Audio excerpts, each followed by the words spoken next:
¿Qué tal? Muy buenas noches, bienvenidos a una nueva edición de Chat Político. Estamos en www.unidiversidad.com.ar. Ustedes ya saben, en la pestaña de Señal U se encuentran con toda la programación y por supuesto con Chat Político. Y la idea es que también nos sigan a través del canal número 30 de la televisión digital abierta, 22 de Supercanal HD. En esta noche nos vamos a abocar pura y exclusivamente a hablar de coronavirus, hablar de vacuna, de cómo tenemos que prepararnos para el 2021 con una realidad que al menos hoy en la provincia de Mendoza y en la Argentina indican los datos, hay como una especie de baja en esta tendencia de contagios, pero que no deja de ser también momento de cuidado para evitar males mayores. Para hablar del tema vamos a presentar a Alejandra Anzorena, es médica infectóloga del Hospital Universitario, docente de la Facultad de Medicina de la Universidad Nacional de Cuyo. Le damos la bienvenida entonces a Alejandra. Buenas noches, ¿cómo le va? Buenas noches, ¿cómo están? Muy bien, bueno, queríamos hablar con un profesional sobre este tema, teniendo en cuenta que hay mucha expectativa con las vacunas en Argentina y obviamente en todas partes del mundo. Pero queríamos arrancar un poco por los datos estos duros que nos arroja esta pandemia a esta fecha, donde se habla de 64,5 millones de contagiados y 1.490.000 personas fallecidas. ¿Y por qué cito esto? Porque en el medio, cuando empezaba la pandemia, muchos decían esto no es nada, incluso mandatarios de distintos países sostenían eso, pero la realidad superó cualquier incluso pronóstico que hacían hasta los expertos. ¿Qué le arroja a usted como dato y cuál es el análisis? Digo, teniendo en cuenta que se manejó de distintas maneras la pandemia en distintos puntos del mundo, ¿no? Sí, muy bien. Este virus, el coronavirus, el SARS-CoV-2, es un virus nuevo que aparece entre diciembre y enero en el mundo y bueno, a lo largo de todos estos meses va cambiando toda la situación y vamos viendo cómo esta primera epidemia y luego pandemia que declara la Organización Mundial de la Salud fue poniendo a todo el mundo en alerta sanitaria total y la verdad que han aumentado muchísimo los casos, se propagó más de lo que se pensaba al principio y bueno, sí, ha sido una situación atípica y muy, muy seria a nivel mundial en Argentina y en Mendoza.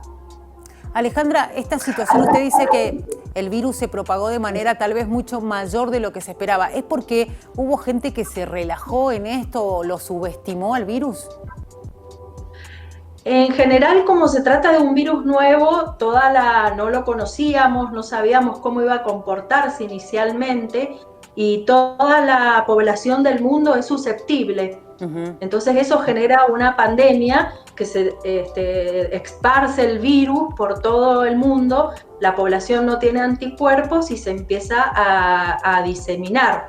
Y creo que bueno, se empezaron a realizar estrategias para intentar controlarlo, cada país realizó su estrategia, pero estamos ante una pandemia, la verdad que nos superó lo que pensábamos todos, superó todo lo que se había preparado y programado, porque bueno, así se comportan los virus nuevos en la población.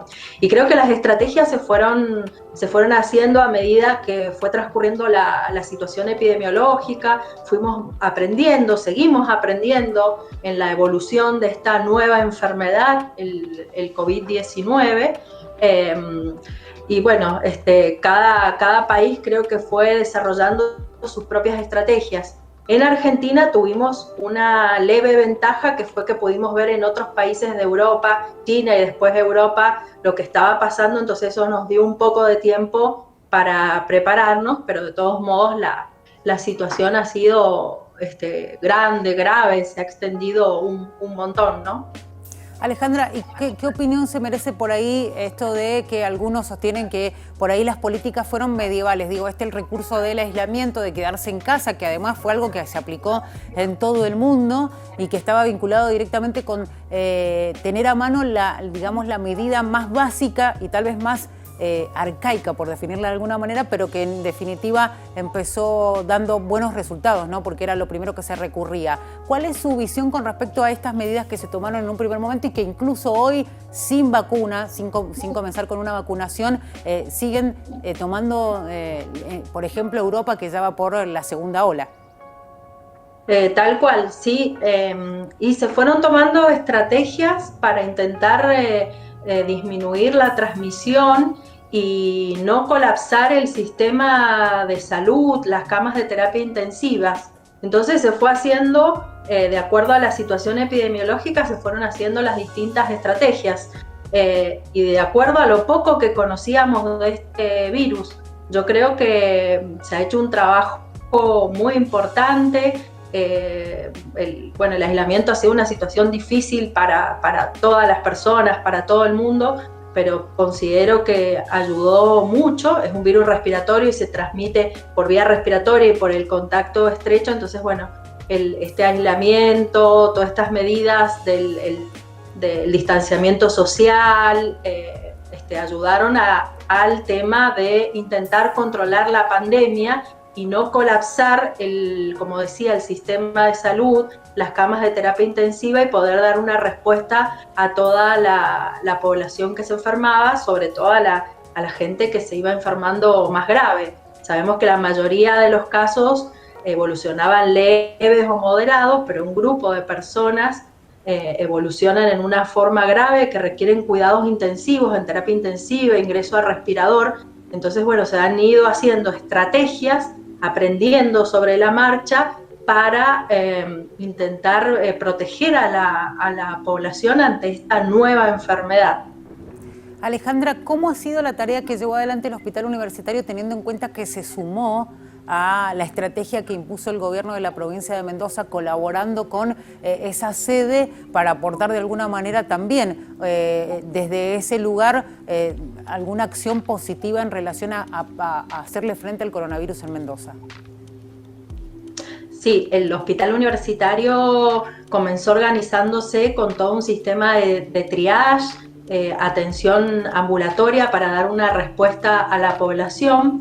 En el hospital no teníamos internación y como respuesta a esta pandemia se abrió una internación con 29 camas exclusivamente para atención de pacientes con COVID. Se organizó toda esa estrategia y ya se han internado más de 500 pacientes en el Hospital Universitario con COVID-19 y bueno, han sido atendidos y luego muchos recuperados, dados de alta, así que se ha hecho un aporte muy, muy importante. Todo el personal del hospital, internación, el área de demanda espontánea, el triage, también no olvidar la atención de las otras patologías y que se continuaron haciendo, ¿no? No nos tenemos que olvidar que también hay otros pacientes, otras patologías que requerían atención, así que eso también sigue aportando el hospital en ese sentido, ¿no? En todo lo que es consultorio, área ambulatoria. En el momento más crítico de la pandemia aquí en Mendoza, digo, cuando uno habla con las autoridades sanitarias de la provincia dicen la segunda quincena de octubre fue el momento en el cual en la provincia de Mendoza se dio ese pico tan mencionado y en algunos momentos cuando empezaba la pandemia tan esperado. ¿Cómo fue la situación ahí en el Hospital Universitario? Sí, tal cual, se dio el pico en esa época, en octubre, y bueno, fue un trabajo enorme de todo el personal del Hospital Universitario, de todo el personal de salud, para dar respuesta a la población. Y sí, estaban todas las camas ocupadas, se atendía en forma ambulatoria, se hizo también todo un programa, de acuerdo a cómo cambiaban los protocolos del ministerio, se organizó un equipo de seguimiento domiciliario cuando ya nos internaban todos los pacientes, así que sí, fue un trabajo en equipo de todo el Hospital Universitario, la verdad que excelente. Ahora me voy por el lado un poco más de lo médico, digo, usted como infectóloga, que nos cuente un poquito qué pasa después, digo, a esas personas que han pasado por esta situación del coronavirus. Sabemos que hay algunos que padecen la enfermedad de una manera más grave, con una asistencia un poco más fuerte. Digo, el que padeció el coronavirus, ¿tiene que pensar en que puede haber consecuencias para el cuerpo, para el organismo, después de incluso el alta? Así es, el virus, el SARS-CoV-2, produce en la mayoría de las personas un cuadro leve a moderado, pero hay un porcentaje de pacientes que evolucionan hacia formas más graves. Fundamentalmente lo que hacen son cuadros de neumonía más graves, como comentaba, que requieren cuidados críticos, ingresos a asistencia respiratoria mecánica. Afortunadamente la mayoría de las personas evolucionan bien y se recuperan, eso también hay que mencionarlo, ¿no? Sí. Pero este grupo de pacientes más graves que logra sobrevivir y recuperarse puede tener algunos problemas posteriores de salud, entonces deben realizar un seguimiento. Muchos han tenido que hacer rehabilitación, controles médicos, por ejemplo con neumonología, neurología, porque sí puede dejar ciertos problemas o secuelas posteriores que requieren abordaje médicos y consultas. De ahí es muy interesante que muy importante que todas las personas que han tenido COVID, sobre todo moderado, formas graves o críticas, sigan en contacto con el equipo de salud consultando para hacerse controles y chequeos y ver que, bueno, se recuperen y se rehabiliten bien. Y Alejandra, ¿cómo es el tema de la inmunidad? Pensando en las personas que ya padecieron el coronavirus y digo, teniendo en cuenta que es algo nuevo, que se está estudiando constantemente, en el camino nos encontrábamos con especialistas que decían, bueno, la inmunidad puede durar de 2 a 3 meses, otros llegaron a decir hasta 5 meses. Hoy por hoy, ¿cuál es el dato que hay con respecto a la inmunidad de aquellos que padecieron la enfermedad? La inmunidad es un tema que sí, estamos estudiándolo, no sabemos muy bien lo que pasa con este virus. Estima que sí, que deja una inmunidad por unos meses. Podría ser 2 meses, 3 meses. Depende también de la persona, el tipo de enfermedad que tuvo, la respuesta inmune que genera, pero pareciera que algo de inmunidad deja. Lo cual no quiere decir que una persona que ha tenido COVID deje de tomar las medidas de prevención y precaución, porque no lo sabemos, no sabemos bien, y como otras infecciones respiratorias, por ejemplo la gripe, uno puede tener varias veces, entonces probablemente ocurra lo mismo. Habría una inmunidad, parece que corta, por corto tiempo. Eso es importante tenerlo en cuenta porque por ahí da la sensación que aquellos que ya padecieron la enfermedad tienden a relajarse un poco y en realidad la consigna es no exactamente hacer todo lo contrario, sino que seguir teniendo en cuenta las medidas preventivas. Exactamente, las medidas de prevención que por el momento siguen igual, aunque uno haya tenido COVID, porque bueno, como digo, es un virus nuevo, no sabemos bien cómo es la respuesta inmune, cómo es la evolución, por lo tanto no hay que relajarse en ese sentido.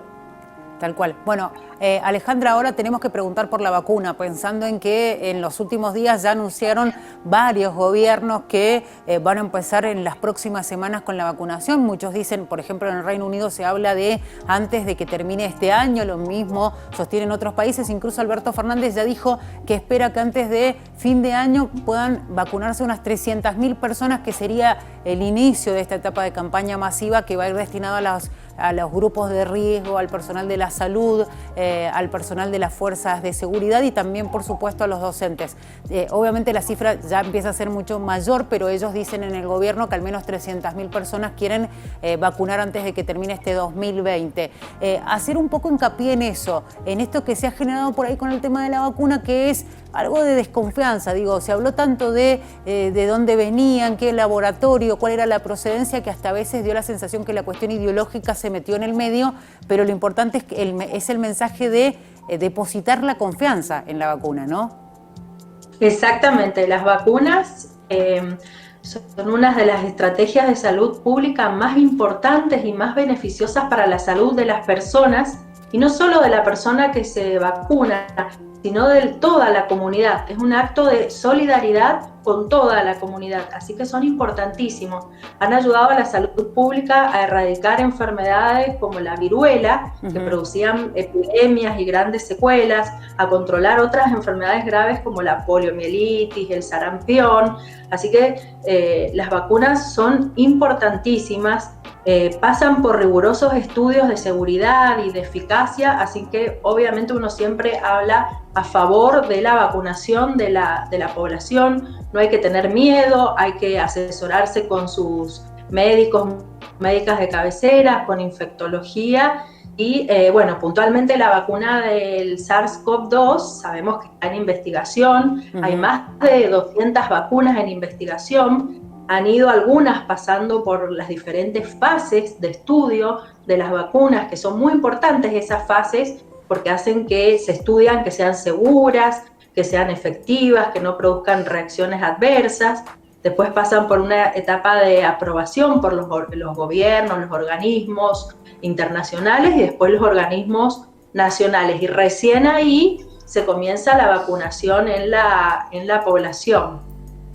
Los estudios preliminares de la vacuna contra el SARS-CoV-2 son muy alentadores, son muy buenos, y bueno, estamos en la fase 3 viendo a ver qué va a ocurrir.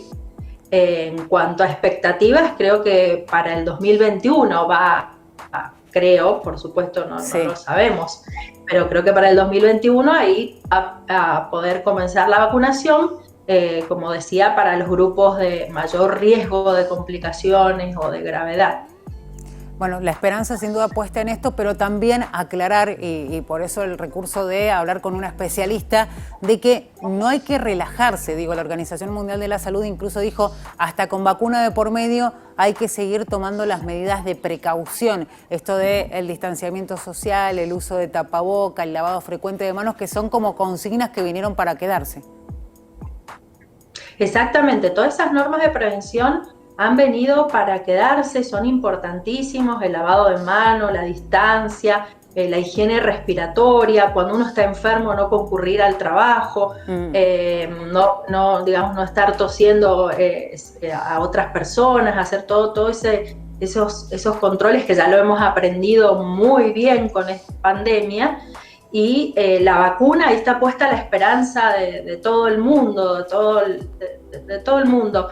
Pero eso no significa que uno deba relajarse en las medidas de prevención, porque para llevar a cabo la vacunación de una población tan grande, eso va a llevar etapas y va a llevar un tiempo largo. Entonces la pandemia no se va a terminar rápidamente.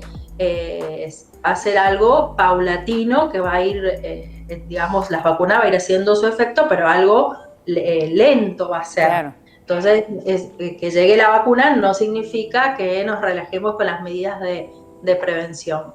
El camino es bastante largo, digo, este proceso de la logística, de llegar primero a los grupos vulnerables y después a partir de ahí tratar de llegar a la mayor cantidad de población posible. Por eso válido lo que decía esto de que llevará tiempo, y en ese tiempo obviamente nosotros tenemos que entender. Hablando de la logística y pensando ya en las vacunas en sí, ¿cuáles son las ventajas de que una vacuna se pueda mantener a un frío un poco no tan exigente como el ejemplo de la Pfizer, de la vacuna del laboratorio Pfizer, que hablan de 70-80 grados bajo cero, lo cual habla de contar con super freezers, y la vacuna rusa que la necesidad de frío es mucho más baja? ¿Cuál es la ventaja y desventaja de una y la otra?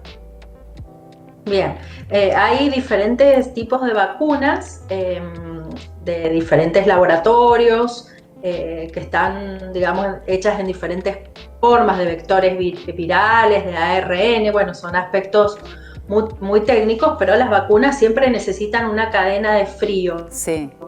En este caso, la vacuna contra el SARS-CoV-2, hay algunas, como la de Pfizer, necesita muy bajas temperaturas, 17 grados, entonces necesita unos freezers especiales, y bueno, eso va a llevar todo un tipo de logística. y obviamente las que necesitan menos, digamos, no necesitan esa temperatura tan baja, es más fácil la logística de vacunación.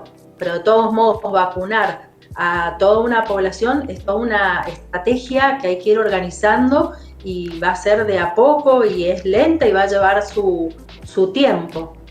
Ahora una consulta que por ahí tenemos muchos ciudadanos comunes, digo, a la hora de cuánto tiempo nos va a durar esa inmunidad que nos puede generar la vacuna. Digo, porque obviamente hay distintas vacunas que están ya apareciendo en el mercado y uno dice, bueno, pero ¿cuándo me voy a tener que volver a vacunar? ¿Cuánto tiempo me duraría el efecto de esa vacuna? ¿Hay datos concretos de eso o también es parte de esta investigación que ha puesto a prueba a muchos laboratorios en el mundo y a distintos desarrollos? Claro, se está estudiando, se están haciendo ensayos, todavía no tenemos certezas en eso. La verdad que las vacunas que están estudiándose tienen una muy buena eficacia. Parecería que van a necesitarse 2 dosis de las vacunas, sí. Pero la duración de la inmunidad tenemos que esperar un poco más de tiempo de investigación. De todos modos, si uno compara, como decía recién, con otras infecciones respiratorias como la gripe, para la gripe la población se debe vacunar todos los años. Entonces, por ahí esto podría llegar a ser una situación que pase con esta vacuna. Es hipotético, no lo sabemos, claro. Tenemos que esperar un poco más, ¿no? ¿Qué va a pasar con esta nueva vacuna? Alejandra, y hablando un poco de cómo, digo, en esta estrategia que van impartiendo los países que ya están armando lo que va a ser, cómo va a ser las campañas, cuáles son las prioridades, cómo se va a llegar a cada uno de los territorios de los países, digo, los gobiernos ya están trabajando y bastante en este tema. La pregunta es, muchos ya han decidido, hasta ahora todos los que han salido a hablar de sus campañas de vacunación hablan de vacunación optativa. ¿Qué ventaja o desventaja tiene justamente que sea esa opción a la hora de ir a vacunarse, elegir hacerlo o no? Bien, acá en Argentina hay una ley donde las vacunas son obligatorias, hay esquemas de vacunación obligatorios, tenemos vacunas excelentes en Argentina. En el caso de COVID-19, lo que ha decidido el Estado, el gobierno, es hacerlo